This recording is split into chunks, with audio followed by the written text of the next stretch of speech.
case means that we are influencing people, young minds, based on what we say and what we believe. And that means that that inevitably, and this is what's happening, is there an outlet for regulating this platform, social media stuff.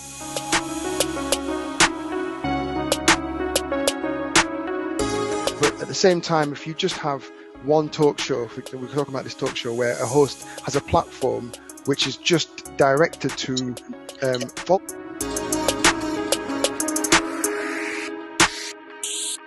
like that particular in London, because London is currently tier 2, my understanding, and of course there is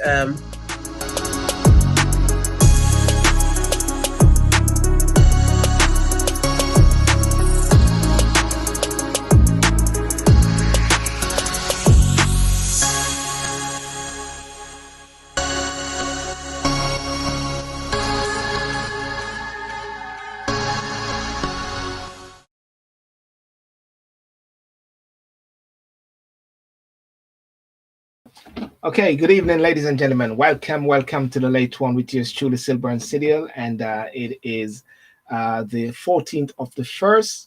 I want to say thank you so much for coming on, and it's a beautiful day in London. I have to say it's a beautiful day, no matter what, even if there's COVID lockdown. But I believe that you have to somewhat see the sunshine. I sometimes say there's sunshine, and people say there's no sun, Sylbourne. I say the sun is always shining.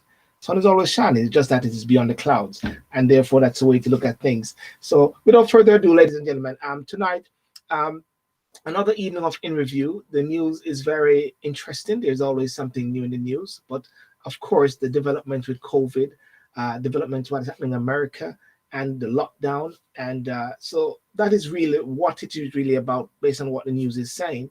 And without further ado, I'm going to bring on my guests, Keima, Keisha, and I've got a special guest tonight because things do change. So first of all, let me get in Keima. Boom. Keima, how are you doing?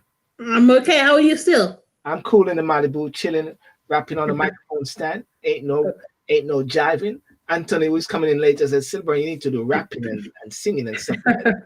So I'm bringing Keisha to see if she can actually do a beatbox or sing some song along with me. Keisha, yeah? She's just smiling. You're not going to sing? Hi, everybody. Oh, that's yes, I can do the smiling thing, but not the rapping, not the singing. Let's pass on that quickly. Okay, well, I guess Anthony may make a difference then. Welcome to my guest, Anthony, business coach, Don of Don, King of Kings. Yeah, but sadly not king of rapping. So I'll leave that to I know my limitations. You know your limitation. Well, ladies and gentlemen, Dr. David Burton, our regular, is on call. So we said, okay, we got a phone that we call him. So we call him at certain times. But Anthony's just like 5 minutes away around the corner from me. So I have a reason why. I think I know the reason why. Why? What? Is it this week he's supposed to take his jab, and we were supposed to question him, probe him about his experience. So he's trying to exempt himself this week. Is that the real reason? Well, or maybe he's just making sure that everything is all right, because Anthony, Dr. David Burton keep getting coffees. He first got coffee because of Brexit. He got coffee because he said Trump will lose. And now he's going to get coffee maybe to say that he got the vaccine. He's always getting these coffees. And nothing happened. Nothing happened to him. No, nothing. We're about to find out. We're supposed to find out tonight. Yeah. Right. But anyway, it's another week, guys. And thank you for coming on. And for those joining on Instagram, thank you. I can see you there. Of course, you're only hearing me and can hear the wonderful voices of my guests. If you want to see it live, you can go onto YouTube, Sylbourne TV on YouTube, which is there now. I can see us there. And for those on YouTube, thank you so much for coming on. For those on Facebook, I'd like for you to share it as well. Facebook is going on with some great things. But I tell you what, I don't mind Facebook. Facebook, I said, this guideline is coming to guideline. So I'm going to line up with the coming to guidelines and use Facebook. Okay? So, Anthony, try not to say anything to offend Facebook, because I got to be on the good terms. All right, Mike? Thank you very much. So listen, first and foremost, let's go into the lockdown mode we're in. We're into lockdown at this point, and the third lockdown, and things are developing. Anthony, I'm going to go to you now. Before I go there, let me go to Keisha, because Keisha is always saying she's doing well. She's playing by the rules, and it's not fair. What are you saying? Are you still in lockdown mode, Keisha? Are you breaking the lockdown? No, as I said, I'm a law-abiding citizen. I intend to keep it that way. That's Jared Butler. That's by Jared Butler. I have been staying indoors. Yes. I don't think I like the idea of actually having to stay indoors for this long. It's actually beginning to take a toll on me, to be fair. Yes. You know, I do have a nice garden, but other than that, I feel like I'm just touring my whole house, moving from one room. Usually I tend to sit at one place to actually have my business meeting or my day-to-day activities. Now I find myself moving into the living room, moving into the kitchen, trying to just move around the house to actually have my meetings. So yeah, I think I'm getting exhausted just being in the lockdown. And to be fair, I think I have been very patient and disciplined and committed to, you know, the requirements. But unfortunately, I feel like there is no progress. So I still feel like I'm stuck in a place and I have not seen any changes because certain people aren't following the rules. Yes. Well, you know what? There's some encouragement there. There's a lady who has been putting on dresses and going out to deliver rubbish bins. And she's doing great. You have people actually who are dressing to go from the bathroom to the bedroom and different ways to improvise. So think on that, Keisha, in the meantime, a way you can spice up things. Keima, what about you, Keima? Because of the nature of my work, I do one of those people who have the exemption as well. So I can either work from home or could go on to my place of work. And so I do have the opportunity to break up my week, although I tend to try and work more at home rather than to go in on to the office. But it is a challenge in itself, and you just kind of look forward for when the end of all of this lockdown. Today I read somewhere that is more likely to gonna extend beyond March, April, and probably go into autumn. So they're probably looking at September, October before this whole lockdown thing is sort of we've sort of get through the other side, and that's the projection at the moment. So it could be absolutely a lot more daunting for people who are already self-isolating, you know, stuck in the house and looking for to get out. But actually, what I found this week, there's an app. There's a website that you can actually put in and find when you're likely to get the vaccination. So I started looking to see. I'm looking for, like, you know, find out a bit of an end of the tunnel where there's gonna glimmer of hope somewhere. So I'm trying to look to see when I'm likely to get the vaccination. So that means I probably might be able to come out of lockdown a little bit more sooner. But the likes of me and people in my category probably won't get it before the end of the year anyway. So this is going to be still a very long haul for a lot of people. But it's a challenging, especially if you've got children at home as well, how to maneuver, you know, childcare, and everybody now is on Zoom or Google classrooms, and teachers are sending school. And how do you do that? So it's a bit of a challenge to do all of that. So it's not easy. Yeah. Well, thanks for that, Anthony, because we last time you were here was sometime last year, and we missed the truth, because you're the truth. How are you being with lockdown mode? Well, I mean, I'm perhaps a little bit more fortunate in that I'm retired, so I've had a lot more time to get used to working from home, because I still do my coaching activities. Yes. So I've been used to being at home for some time. But I do acknowledge the challenges for those who have got children now that they have to suddenly homeschool. The logistics of simply just being in different rooms with everybody else. And that in itself is a challenge, because you know, people want space. At the same time, you know, we are social people, and we also want to interact. And that has been taken away from us. So I think Keisha's right in terms of, you know, saying that she's a bit tired now of the sort of routine that we're all into. But unfortunately, until we get this vaccine and it's rolled out nationwide to as many people as possible, we're going to find ourselves in this situation. And I think we just have to somehow make the best of it, but at the same time, recognize there is a light at the end of the tunnel. Anthony, I'll pick up back on you because Keima mentioned earlier that it is looking like in March and going further. As a project development officer, because Anthony is a coach, business coach, and also project development geezer, and a lot of things that he has done from a project level, project development level. Where do you see this going? It's COVID. I know the science is there, but from a project management level, where do you see this going? Well, I think the main thing at the moment, just going back to what Keima was saying, and well, in fact, Keisha as well, I mean, the issue really is with the vaccine. And I suppose from a project element, it's the logistics of actually getting the vaccine to all of the places at the right time.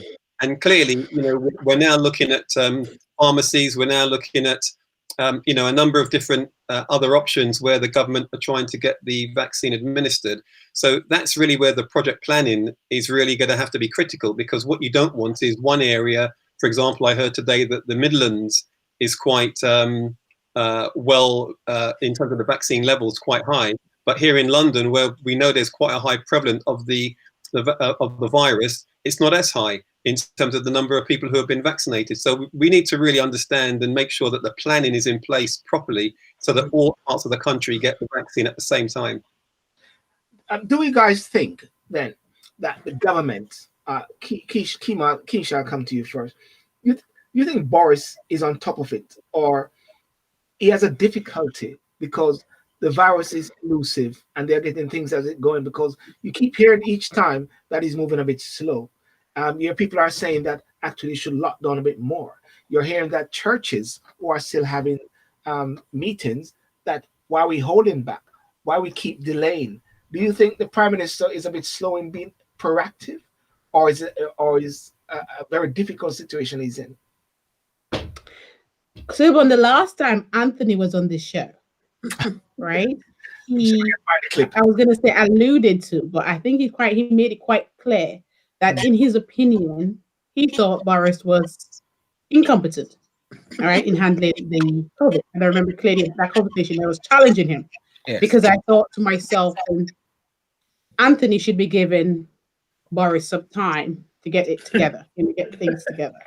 Now it's almost a year now, and unfortunately, I am beginning to align myself with Anthony, and I can't believe I've finally put myself in this category where I'm beginning to support Anthony's views, and even to an extent, David's, on the whole matter. I mean, it's a year, almost a year.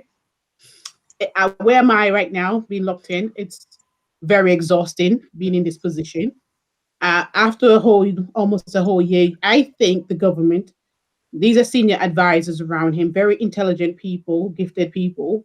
Yes. They should have gotten a whole hang of things by now. And I can't understand the reason for the escalation. I just cannot understand why there's so many, there's the COVID virus, the people who actually have it in contracting the virus is on the increase. I just cannot understand when, there are other countries around the world you could take examples from,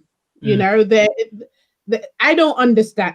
To be honest, Sylbourne, where I am right now, I am just shocked that we're in Great Britain. This country is in a place where there is still a lot of people suffering from this virus. We should have been far ahead, shutting down everything. The lockdown, I think we're probably in the third lockdown now. I mean, this shouldn't be. We shouldn't have been here. I can't understand. And as far as I'm concerned, the only thing I'll put this down to is the fact that we just have poor leadership, poor management at this stage, because clearly you have all the evidence in front of you. You have the scientists, advisors, you have all the support, all the resources available to you. You have a strong team, and yet we're still in this position. It is unacceptable. And I do support Anthony finally, after so many months. well, Keisha, I'm really pleased that you've come around to my way of thinking, and it's taken you almost a year, but you've got there. So I'm really pleased. But I think what you have to really look at right from the beginning, we talk about we're following the science. Well, hang on a minute. If we had followed the science 1 year ago, our scientists would have gone to China, which is what a number of other scientists from other countries did, from New Zealand, from Taiwan, etc. They would have seen what was going on. They would have recognized the severity and the link between our current COVID vaccine and the SARS and the MERS virus a few years ago. And they would have taken the appropriate precautions like those countries did to order more PPE, to do border controls, etc. We didn't do any of that. And, Professor Whitty and co, they're the ones who actually Boris was been following. They didn't actually tell him to close the borders. The borders have only just been closed now, I think, a year on. So when you say we've been following the science, really, I think we've been following the wrong science in terms of our guys have actually been behind the curve rather than be following it and actually be there leading. We've been fallen short. And by the time they've got their act together, this is the situation that we're now in. And do you think that Keima, as you are affiliated, I'm in a neutral position here as a host. Just throw me in it. I'm sorry. I see you just throw me in it. Yeah. What's your take regarding the Prime Minister? Is he that his back is against the wall? Is Anthony and Keisha fair? Because at the end of the day, the virus is elusive. But the point I'm getting across and what I'm hearing is that the project management of it has been lapsed. Well, it's a difficult one because, of course, it's a pandemic, and we all could look in hindsight and say, the Boris hasn't handled the whole pandemic properly. We could have done a lot better, but it's really hard to say that. There's a lot of challenges, a lot of things that I think he has to play with. The healthcare, for example, people not being able to go to work. For example, school, education. There's security. All sorts of different things, balls he has to play with. And how do you manage it all? I mean, where do you go from there? The only thing you could do is actually listen to the scientists. So in some ways, yes, I think there's a degree of failure on his part, but he's got to listen to so many different people. I think even in his own backbench, you have individuals who are telling him, listen, we can't continue with this lockdown anymore. This is just not acceptable. You just need to stop, and beginning to challenge his own leadership because he decides he's locking down the country. Do you see what I'm saying? And there's been a delay to lock down the country, something that he could have done ages ago. But when you have to listen to so many advice, take advice from so many different people, it's always hard to come to such a decision. And I can understand where the sort of tricky position that he is. But I think Anthony said, particularly about learning from other countries, I think that was very, very, and it just baffles me why we haven't gone and we didn't do that. Yes. And also with the border. I mean, just this week you're going to close the border. I actually thought it's something that you would do for the first thing that you would do until you start hearing about the South Africa virus and the South Africa strain. You think to yourself, well, really? How does that even happen? But not only that, the whole airline industry is just being shattered just because of how we've handled the situation. Where you have, for example, a lot of other countries are saying to people 3 days before, whatever, you have to be tested before you come. It's only just recently now we are telling people to do that. You would think, well, what have we been saying all this time? It's just common sense. You think it's something that that we shouldn't have to tell the government to do, And so a lot of industries have suffered significantly, and it's such hard to sort of reflect. You say on one hand, you think, okay, you've got Richie, who's actually brought out the furlough scheme, and people think that's a fantastic thing, which is not something the Conservative government will do. It sounds like more of a socialist government to actually be borrowing to spend. And it's something that when Labour mentioned that some years ago, that was just horrific, the whole idea that you could possibly do that. But no, we are doing that because, of course, we're in a pandemic, so we've got the justification for that. But in the end, we are suffering now. A lot of people are, but I think, we'll suffer more because we're going to have to find some money, find some way to pay back that money. So it's a bit of a challenge all around, and whether he's a failure or not, I think it's just it ultimately sort of difficult to understand how would you manage such a situation as it is. I just want to pick up a couple of comments which are here just to make sure that I'm keeping persons interactive.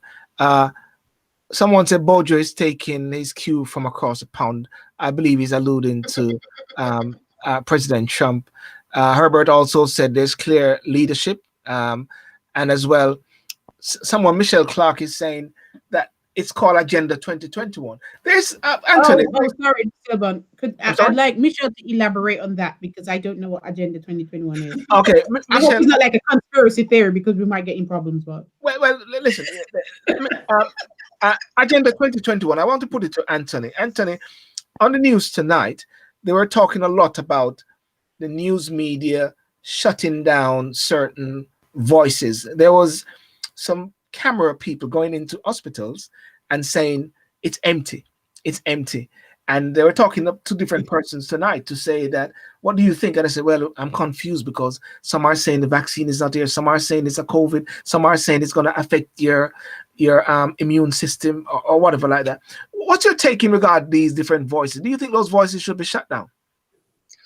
Well, look, if anyone thinks that nearly 80,000 deaths, I think we've got in the UK now, nearly 300,000 or 400,000 in the UK, and every other country in the world now suffering from this pandemic, thinks that this is some sort of a conspiracy, then obviously clearly they need their heads tested, right? I mean, they've got a real problem. This is a real situation, and quite frankly, if the hospitals say that they are overwhelmed with patients because they are now in acute beds, because they need ventilators, etc.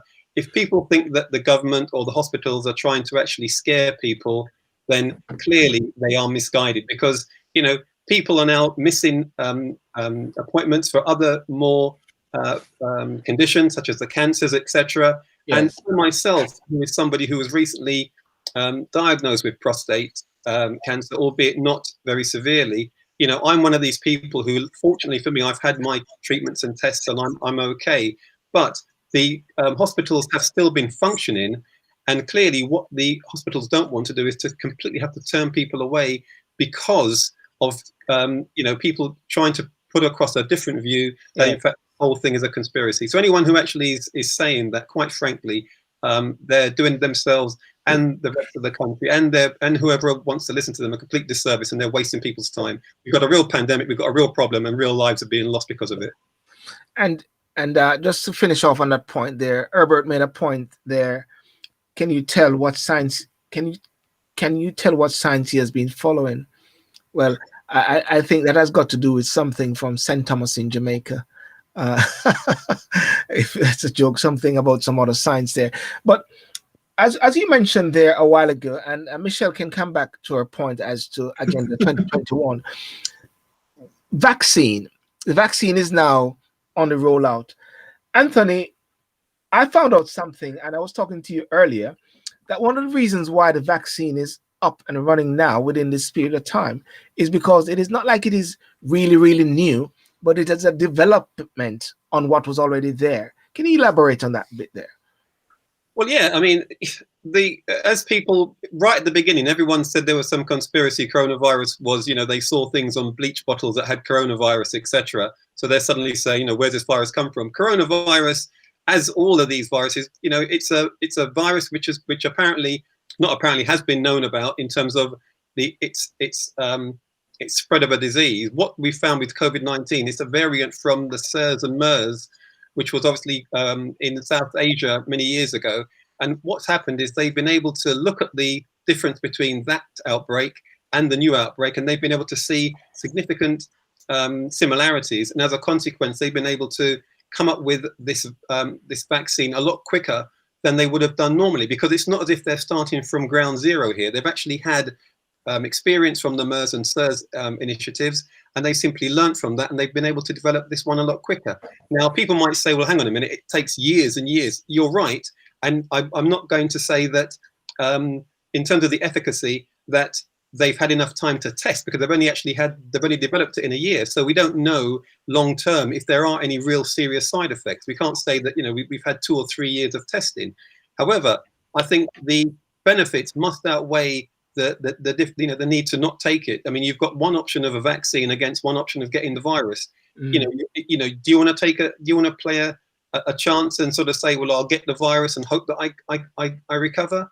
or do you want to have a vaccine that actually gives you some immunity from it? So, you know, I think people need to appreciate that this isn't a completely new development. There has been some prior knowledge of MERS and SARS where they've used that knowledge to then develop this vaccine from it. And also don't forget as well that the vaccine isn't where we're actually injecting the vaccine into them. It's a slightly newer vaccine where they're injecting a protein which is changing a particular molecule in us, rather than where you normally inject a particular constituent of the virus into the body. So I think people need to look at and read the information rather than just suddenly say, where's it come from? You know, it's suddenly brand new. Look at the information. If you look at the Pfizer, the Moderna and the AstraZeneca information, they clearly list all of this information out there. They list the amount of testing they've done. They do say that during the trials, 2 people died with the Oxford one during the trials. It's all in the public domain. What you have to do is read through it, and then you'll be informed. The question I put out there to people, and for those who are watching, even on Instagram, YouTube, Facebook, and please share this, is were you anti-vaccine before? And is your mind a bit wavering or changing, or you're still focused, very resolved that you're not going to take the vaccine, or you're more saying, I think I'm wavering a bit now? I put that to Keisha and to Keima. I mean, I consider it's a private and personal thing, even though people sometimes are making it publicly that, hey, I'm taking the vaccine. But I put it to you guys. What's your position in regards to vaccine now, if you wanted to say, you know? Keisha and Keima, you can go first. Yeah. Well, when the pandemic actually started off in the UK, I'm thinking people started, you know, talking about having the COVID virus in the UK. I was actually on holiday, right, on my island Montserrat. So I immediately being around elderly people. They had this conversation as to, you know, since the, you know, some of the symptoms about breathing and so on, what you need to take. So there were some natural remedies that was suggested to me. And I thought to myself, yeah, you know, I need to take some of these back to the UK because just in case. So it never even occurred to me in the early days when this pandemic started that a vaccination would be, you know, an issue or, you know, come to light, or that's something that I'll be considering. I'm thinking about not using the natural remedies that was suggested to me then. So after all these months, I mean, I never really been in a position where it's like, no, I'm not going to take the vaccine. But I have questioned it. I've actually had questioned it because one of my questions is, and I've been consistent with this one particular question I keep putting to David, is I don't understand how the vaccination was done in 1 year. You know, it just baffles me, you know, and well, you heard what Anthony said. You heard what Anthony said. Anthony explained that bit there. Yes, and I've heard what David said as well. So there's a clear explanation for it, which is fine. But that's the reason where I was back then as to, you know, questioning the vaccination. Where I am now, though, I just need to just get out of this lockdown. So I'm more than prepared to get the vaccine.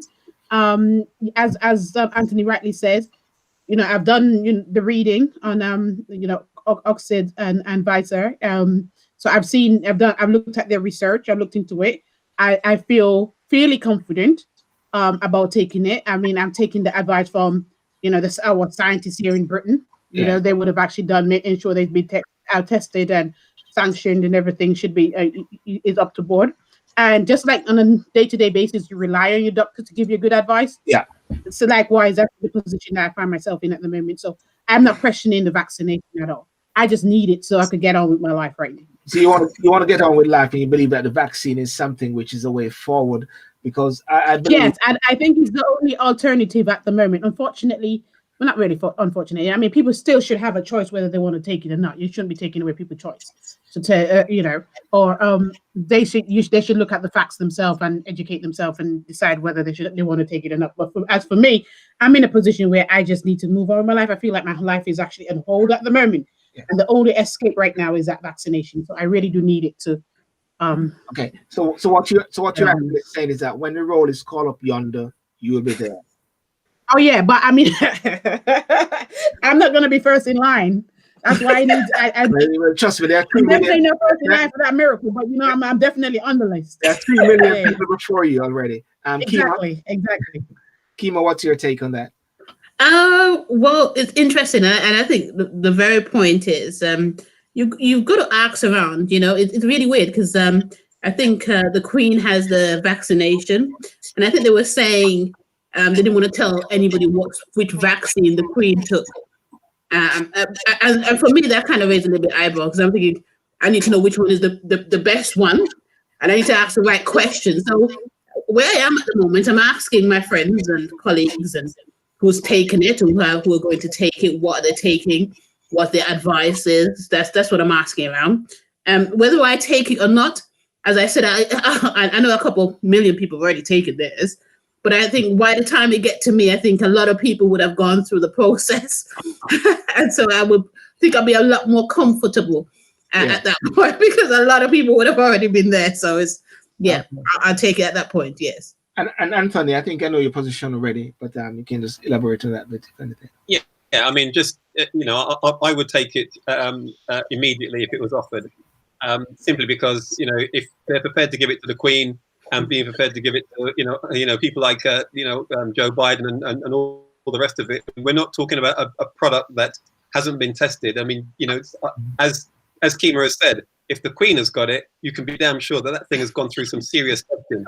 All right. Well, otherwise, there's no way that you'll be taking anything. Well, trust me, right? Well, and so if she's that's an endorsement that we should all go and line up and take it. But the only thing, Anthony, they haven't told us which one, because I think what they don't want us to do is to go to the doctors and say, "I want Oxford, I want Moderna, I want." Water. That's all you need. Just take the vaccine. It doesn't matter which one. Well, as I shared last week, that Pfizer was a company that created Viagra, and someone said, if Pfizer can help us to raise the dead, they must keep us alive. Anyway, that's just someone said that. That's a joke. Not tonight, Sylbourne. Not tonight. But from my perspective is that the jury is still out there. When the roll is called up yonder, we'll see who will be there. Because right now I got two mates. One lives close by, and another one who is actually battling COVID, and I know a couple of persons in the hospital. So it is something which is serious. And the last news I heard is that get used to it. It's going to be here for a lifetime, if anything. So we've got to roll with the punch on that. I want to jump onto something else, and that is, Anthony, just pick up back on something which you alluded to, but I made a note here. How is London more affected by COVID-19, and yet the vaccine is not rolled out more effectively here, unlike down in the Midlands there? Is that one of those project development slap down again? Well, I think it's just really it's a logistics. I mean, you have to remember, and I don't know where they're getting their supplies from. I mean, I know initially that the AstraZeneca one, which is the one that you need to have a temperature of -80, I believe, that the actual supplies are coming in from I believe from Germany, because that's actually where the stockpile is.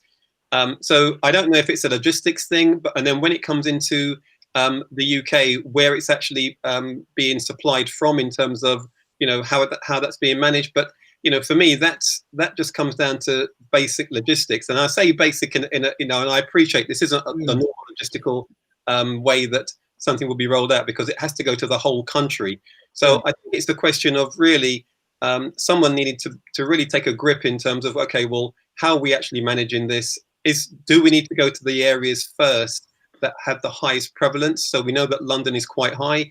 We know certain parts of the country have lower levels, and should that be the way that we prioritize, rather than just maybe, as I have read this afternoon, or maybe been reported, that the Midlands have been quite well received, but yet areas like London haven't been. So to me, that sounds as if, from a management perspective, that they haven't really defined a clear strategy as to how they're going to actually deliver the actual vaccine in terms of getting it out to the areas that are most affected. So I think that, again, it depends who's running it. Everyone, is it a case of those who shout loudest get it first? I don't know. Clearly, London is, we know it's on is then tier 4, and perhaps should have got a little bit more than what we apparently have got today. So it's very clear, as what Herbert said and what has been alluded here. A lot of this has to do with leadership, has got to do with logistics, and has got a lot to do with project management. That brings me to another topic here, which is, and it's not this one actually. There's something else which I saw. That is something I'm going to talk about with Anthony another time. But it is this bit here: roll over the half-term meals plan.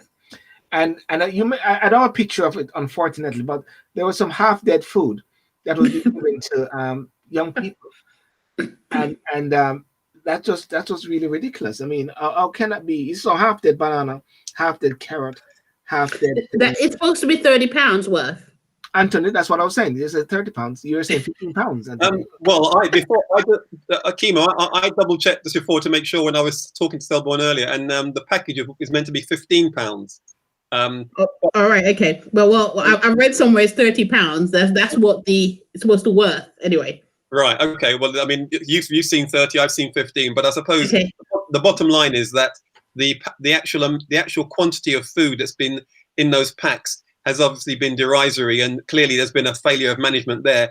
The one thing I would say is that if Boris has actually, or whoever organised that to happen, he probably didn't actually check each box. I mean, that's the company who they've employed to go out and do that. So I think we have to cut some slack there. The company have either one, tried to save costs by not putting the right amount in, or two, weren't given the right guidelines as to what exactly should be inside each box. And if it's the latter, then clearly there's obviously a breakdown in failure. And I understand one of the companies that Marcus Rashford did name, they have actually apologized, and I think the lady on the news yesterday, they've obviously tried to redress and sort out the problem. But clearly those images were awful, especially when they're meant to be for a family, I think of 3 or 4, or maybe the last number of days. And is that supposed to last a day? Was that supposed to last a day or a week? No, I think it was 3 days. Yeah. Is Keisha? All right. She was so stuck. I know you're so stuck. I was just listening intensely to what to what was being said.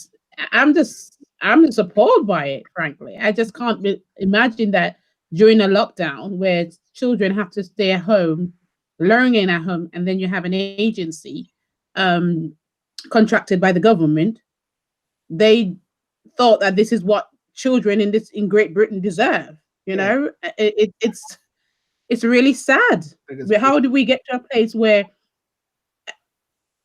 businesses or companies can actually, to me, say is exploiting or actually exploiting the situation, the circumstances that we're in? You know, instead of actually giving or feeding the nation's children, you are actually depriving them because you're trying to make a profit out of the whole situation.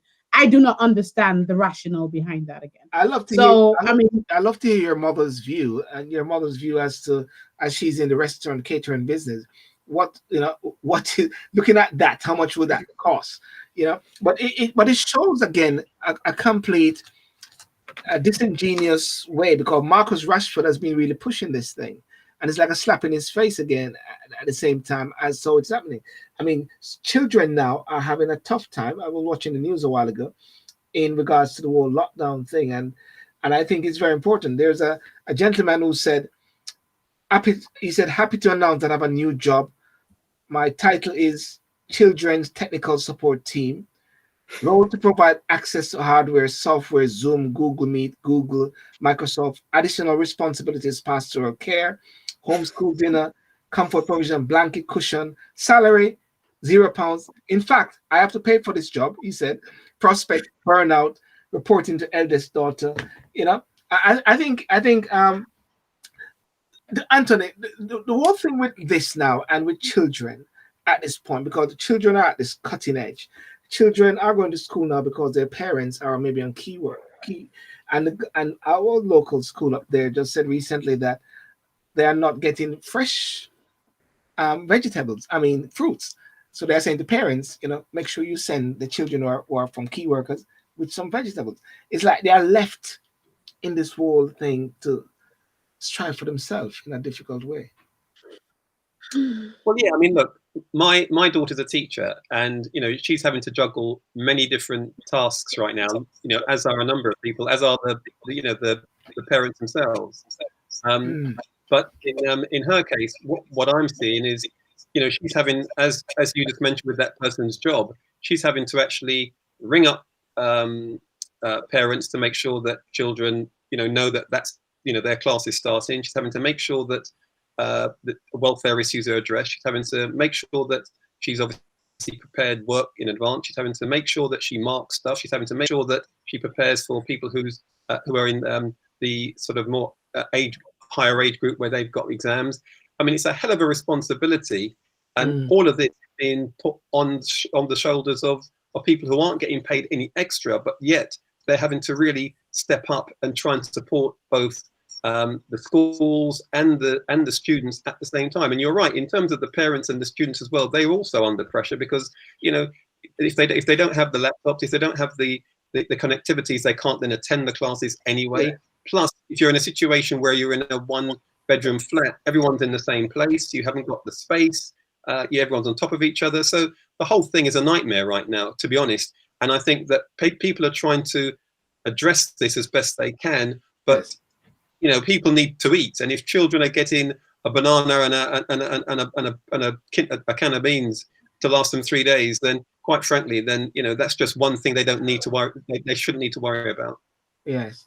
Keima, what's your take on that? I mean, are your children getting half their bananas? Well, look, my daughter is 10, so she's a little bit more independent. So it's okay for us in the household where she's got her own laptop and she just click on to Zoom. But it's weird because the way you look at this is you could look at it glass half full or half empty.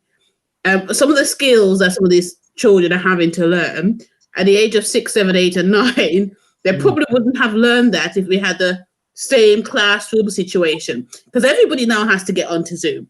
Everybody now has to know how to at least put on a computer, regardless of what age you are in now. You've got to sit down in front of a computer now, and you have to pay attention. You know what I mean? You've got to be able to upload your courseworks now to your teachers. If you know what I mean. So you're learning different things that you probably wouldn't have learned at such an early age.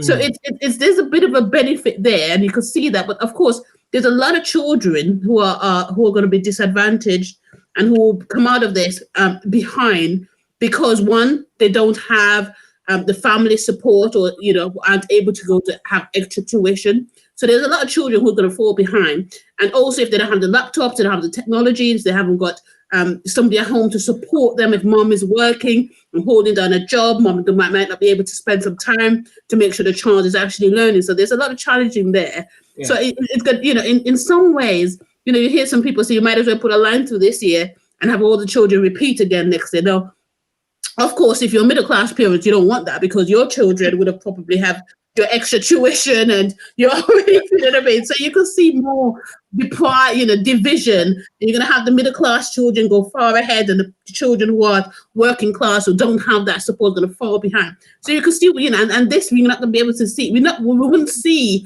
the impact of this until for years to come.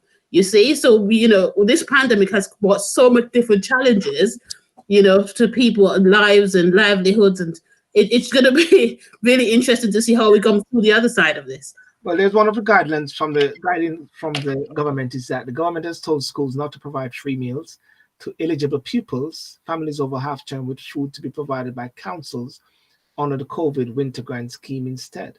The Department for Education said vulnerable families would continue to receive meals outside of term time through the welfare support that they have made available. But councils say the government should be responsible for providing food vouchers during February half term like it did over summer. So you're still having this squabble between the councils and the government at the same time. Anthony, shake his head because you see those things clearly, Anthony. You see where those holes lie, is it? Well, yeah, the hole is in Gavin Williams's head. I mean, as an education secretary, this guy really hasn't got a clue what's going on. And, part of the problem is that he's actually been as bad as his boss in terms of he hasn't seen what's been coming and he's been slow to react. The whole food thing with regard to what the children are now getting. The times when when Gavin Williamson said that children were going to go to school, then they didn't. The exams are going to be on, now they're off. I mean, he just hasn't got a clue, this guy, and why he's still in his job is a complete mystery to me.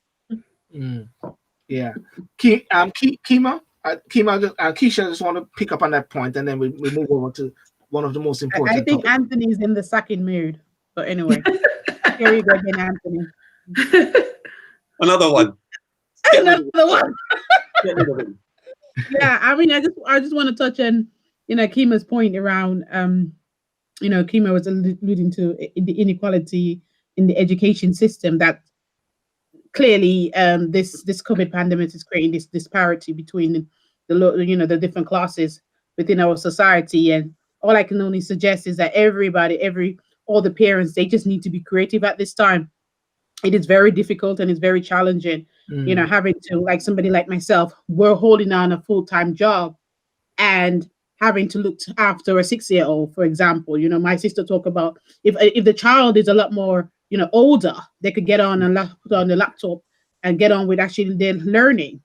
Somebody like myself, the challenge is actually having to teach a 6-year-old how to use a laptop and hoping that they can learn quickly, So, and that's and obviously we're holding on to this full-time job, taking breaks as and when, so I can actually keep an eye on what he's doing, and if you don't have that flexibility and support from your employers, it is difficult. And I've heard of other parents who are struggling, because not every employer are actually sensitive at this time, and that is another problem. So you have people actually struggling within the workplaces, potentially redundancy coming, threats over possibly losing their job, having to deal with a child who you have to be the teacher.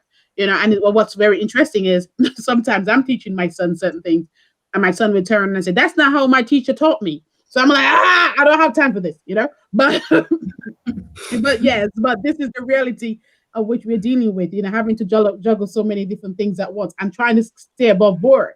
Keima talked about middle classes who, they have it all together. They have, cleaners coming in every second week, for example. They have, the private tuition going on. Not all families are like that. And unfortunately, the pandemic is creating this inequality. And I don't know if the government is even realizing what's happening, the significance or the severity of what is actually happening to parents at this time. Yeah.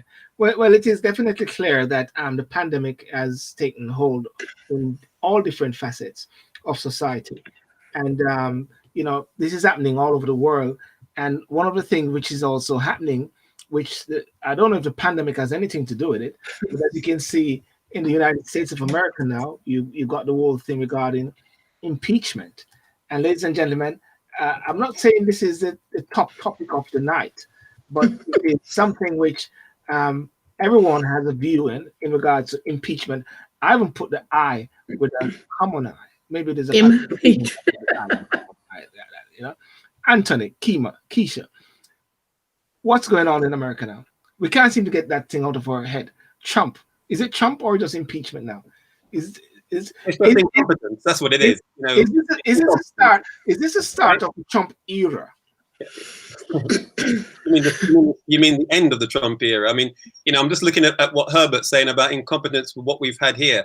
I mean, we've in the States, they've had incompetence times 1 million with this guy. So really, I think most of the world are really happy about it. It's good riddance to rubbish in terms of Donald Trump. So quite frankly, the whole situation down there, he's now realized that words have consequences. And, what he's now trying to do very quickly is to do a backstroke in order to try and distance himself from the situation that he now finds himself in. So quite frankly, I'm looking forward to Wednesday with a big smile on my face so that we can finally see the back of this guy and he can get his comeuppance. Do you think that he will be? He's been charged, and people need to understand the distinction between being impeached is like you've been charged, but the Senate is the one that will convict. Do you think he'll be convicted?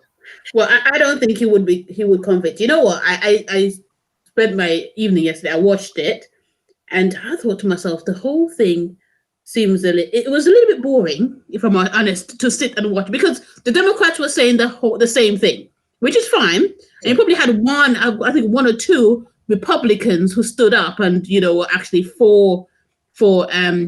And I think that in the end you had 10 Republicans who actually voted with the Democrats. So to me, that's still very much a small number, considering the extent of what had happened there. We would have people marching into, with them without masks and demanding things. It's just I'm breaking things. It was just crazy to watch. You just couldn't really. This is happening in the United States of America in itself, and so just to have just 10 Republicans to vote for the Democrats, it was very, very interesting to watch. But I think one of the reasons being is that a lot of the Republicans, they don't know where they're going. They don't know where this is going to take them. You know what I mean? It's they just don't know which party, or if they should all come out all guns blazing against Trump. And I think that's why a lot of them are being so very, very cautious. And that's why I don't think they're playing safe. They're playing very safe, and I think that's why when it goes to the Senate, I don't think they'll convict him at that point. So but I think this what happened yesterday was just a political gesture. Of course, because we already know that he's going to leave in 7 days anyway. But the problem I think what's going to happen is that debate is going to go on into Biden's presidency. So where he wants to focus on COVID and moving the country forward, that might just impede things for him. But not only that, we have to remember that Trump actually got over 70 million people voted for him. Yes. So that's a large proportion of the population. And if you want to bring the country and unite the country together to continue with this Trump back and forth debate, I'm not quite sure this is going to really help in bridging the country together. But my final point, though, is on the big tech. A lot of people are saying Twitter was right to ban Trump. For me, I think Twitter has been an enabler. Do you know what I mean? I think this is something that they should have done 3-4 years ago, but they allow him to amass 80 million followers on there. And after this, they want to distance themselves from it. So I think big tech has a big, big risk. They're culpable in this. They're so talking about the president here. Sorry. I understand your point, Keima, about he is the president of the United States. So you just can't censor the president the argument that you're going to censor the president 2 years ago because he's. But remember, there's a president account. There's account for Twitter, which is the official White House account, which he could use. Yeah, that was there. That is still there. But there was his page, so they could have just got rid of his page a couple years ago. Couple years ago. But they've allowed him to build up all of this following.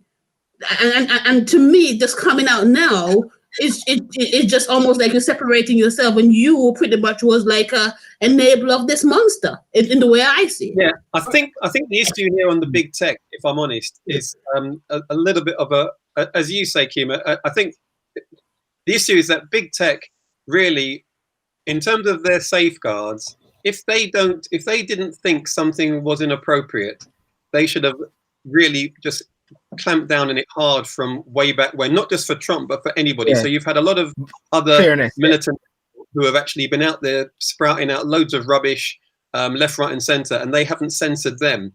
So I think where big tech has actually failed is they haven't been consistent in terms of their policies on what is allowed on their platforms and what is not allowed. Yeah. If it was clear that derogatory, falsehoods, malicious, all this sort of slander, all this sort of stuff was wrong, then clearly they should have, anyone who started that, they would have clamped down, closed the account, boom.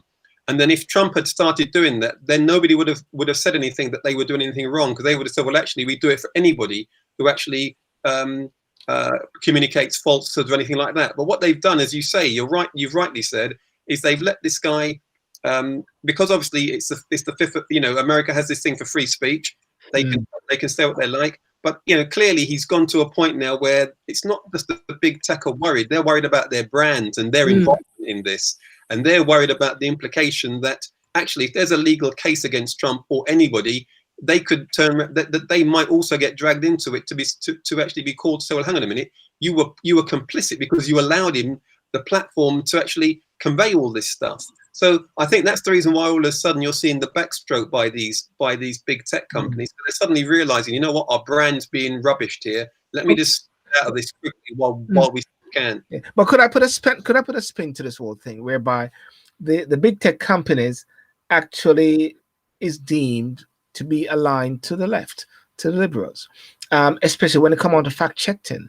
Many people have been saying that the same Twitter companies were saying all these things during the Black Lives Matters, whereby they were talking about go and demonstrate, people must be free to demonstrate and all those sort of things. I mean to say, if you're going to do it, might as well you do it properly across the board. If you're going to say that is wrong and it is against your community guidelines, that is why I said tonight in my disclaimer, so Twitter can hear me and Facebook can hear me, I said I'll fall in line.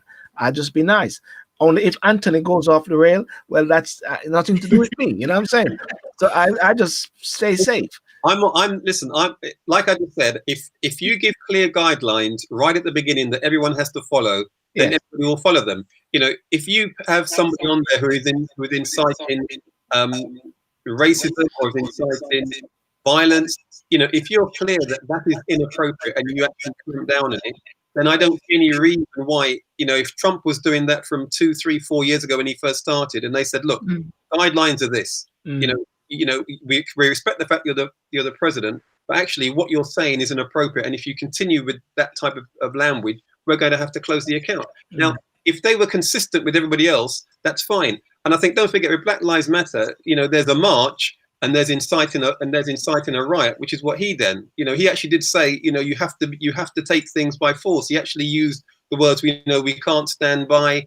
We have to go and take what we can. You know, he was encouraging those who were listening before that rally to go and do what they did. So, you know, the big tech companies have got to really stand behind their guidelines and be consistent across the board. Well, as a result of the big tech companies and what they have done, they have seen this increase with Telegram, Signal, and all these different options, which are Pigeon. Oh, there's one called Pigeon. Yeah. There's one called Pigeon. You know, but where do you see? Okay, as far as I'm concerned, Trump won't be convicted, but he'll be impeached twice. I think Trump looks at these things as positive for him. I think he's just gonna go. Well, that's what I'm saying, because he likes to be the maverick, isn't it? Yeah. I'm not a politician. I'm a businessman. You know, I come here to drain the swamp. All of this, I think. You know, and the thing about it, the speech that he came out and he said after, you know, his people, you know, march into the office, he actually regretted making that speech, because it's almost like he was reading from some sort of script, and he felt that just was not him. So it'll be so interesting going forward how we actually take this on. Yeah. Well, what do you guys see for Trump in the next well, I know he's gonna go, but do you think that's the end of Trump with all that massive following with his wife, you know, with his daughters, Eric? Well, I think as Keima said, if you've got 74 million people who voted for you, and that was a significant number, clearly that's the reason why a number of these Republican people are holding their fire, because they don't want to catch anything in terms of Trump suddenly saying, right, you know, you voted against me, you're out. So I think, you know, the reason why the Democrats are maybe pushing for the impeachment, is because they want to make a stand and say this is inappropriate to have a president use rhetoric like that in the first place. But equally as well, if he is impeached, it does mean that he can't run in 2024 anyway, because, you know, that's part of the reason why if you impeach, you're not allowed to do that. And from what I understand as well, he doesn't get his 200-year salary. He doesn't get a number of perks that come with being an ex-president if you're impeached. So there's a number of things that he will lose in terms of the trappings that he obviously wants. If he's convicted. If he's convicted, correct. So, you know, will Trump still be relevant? I think he will be in the short term. If Biden does really well and is able to pull the country together significantly, and he's able to roll out the 100 million, to actually address the vaccine situation out there and also I think he's going to introduce a couple of $1 trillion package as well. If he's able to really make a significant impact in the first 100 days, maybe people will start to forget about Trump in terms of, Trumpism, and they'll start to get behind Biden. But I think it needs Biden to really hit the ground running in order to take the momentum away from Trump. My philosophy, and I gave the Democrats this advice a long time ago, I told them to watch the show called Independence Day. And in Independence Day, every time they hit at that alien ship, it got bigger and bigger and bigger. And I told them the best way to deal with Trump is to ignore him because he likes the attention. And they didn't listen. And all is going to happen now, I think he's going to create this big maverick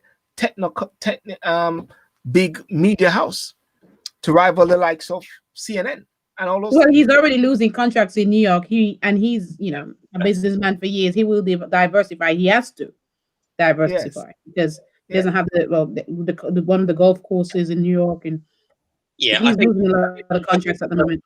He's a brand now that people don't want to be too near to Trump right now as a brand. I mean, you see people leaving Trump Tower. You see the brands distancing themselves. You've got Deutsche Bank, want to close his account. You've got, the golf venue where the PGA is meant to hold. They say they're not going to hold it there anymore. Yeah. So, as a brand, he's toxic, and people will obviously run a mile from that guy now. So he'll have to rebrand himself somehow. But as Keima said, he's got 74 million people who still seem to want to actually support him. I don't know why they want to support him. Mental health problems. But Nicola Sturgeon don't want him to come visit his golf course here either. She wants him to. No, she doesn't want. So he can't visit his grandmother then, apparently. His grandmother doesn't want to see him.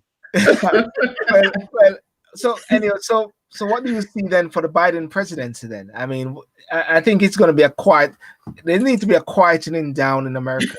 But do that quietening down in America? I think of all the last 4 years of all the noise that we've been getting, maybe a bit of quiet might help.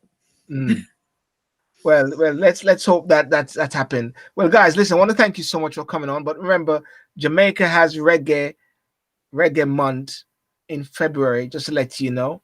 Reggae month. Starting from February, every day there's going to be some reggae session or reggae thing like that. So Anthony, get all your dancing shoes on, Keisha and Keima. I'm hoping to be interviewing possibly the Minister Babsy Grange and Ed Bartlett, Minister of Tourism, and also she's the Minister of Culture and Sport. I'm trying to get to interview Chency. I don't know if you guys know Chency. This is a singer, and maybe Julian Marley. So I'm hoping to, and Freddie McGregor, leading up to that time. So that is going to be happening. But ladies and gentlemen, I just want to let you know this Saturday, though, I'm going to be having a discussion with, I can't interview Anthony. Anthony's going to interview me. I'm going to have a discussion with Anthony. And Anthony, if you can sort of give us a sort of idea of what we're going to talk about this Saturday at 9 o'clock. Yeah, sure. I mean, as a coach, I deal with a lot of clients, and some things that keep getting a recurring theme is individuals who are successful in their organizations, but actually they have a little bit of this situation where they're told they should be grateful for the roles they've got, which surprised me when I've heard clients tell me this. So they've actually, been told this by their family or friends, and when they sort of said, I want to try and progress, and they've had this sort of question mark thrown at them to say, well, hang on a minute, you should be grateful that you've got that role. So that's one of the things we're going to be talking about on Saturday in terms of, should people who are from the BAME community, who are in senior positions, should they be grateful for the roles they've got? And also, is there an imposter syndrome where people feel they are in these positions and they feel that actually they are there, that they're there because of some other particular reason, i.e. they're not confident in the role they've got? So we're talking about, do you feel imposter syndrome, or do you feel that you should be grateful for the roles that you've got? That should be a very interesting topic for my background as well. So I'm listening to that because, of course, there's a lot of that I hear quite a bit in the workplace. You always kind of hear people say you have the token person. So now when you look around your workplace, you might have just one black person in finance, one black person in marketing, one black, just to say we've got numbers. Yes. And you will realize that they will come in as probably as a receptionist or, you know, maybe sales, but they will find it, they're probably stuck at middle management, and it will be so hard for them to get to the next level. And it will be easier for the company to go and find somebody outside and bring somebody in. So I think that's a very interesting topic to have. And I think particularly in our community, how do you navigate some of these challenges? And I think that's a very, very important conversation to have, because there's a lot of people, you talk to a lot of people, some people in our community, that, you know, you look back, some people start off as a receptionist, and 10 years ago, and 10 years ago this, and 10 years later, they're still a receptionist. And you think to yourself, how many people will start a company and we still remain, what is going on? And to me, there's a reflection there of the company themselves, if they don't feel that they could value somebody enough to invest in them. So I think this is a very, very interesting topic to have. Well, I'm looking forward to it. And Keisha? Yeah, well, it sounds very interesting as well. You know, I think I've been sleeping tonight doing that. I'm doing a lot of listening tonight. You know, I'm getting a lot of sleeping. I always enjoy Anthony when he's on the show, because you know he gives some very exciting information. So that is helpful. And yes, as Keima said, I'm looking forward to the weekend to hear what Anthony has to say about, you know, getting to the next level, because sometimes we just settle for where we are if we're given a good position. A good opportunity in the company. Yes, we might be the only Black person within the organization, but you feel comfortable. Well, yeah, I am the only Black person in the company, you know. And then you'll never try to go beyond that another level, because you know you want to play safe. So it's quite good to actually have that conversation as well, because it's not only just about looking at the company and say, why haven't you considered, you know, other names, you know, or recruiting them into your organization, but as well as the individual asking yourself, is that good enough? Don't want to rock the boat, if anything. Keep the status quo. You know, have a good job. Get married, have your children, get your pension, and go off in the sun. That's basically it. All right. Well, ladies and gentlemen, I want to thank you so much for coming on, and thank you so much, Anthony, for gracing us with your truth, and for letting Keisha and Keima be astounded that Keisha couldn't speak that much. She was just in awe of yourself. That's what she has said.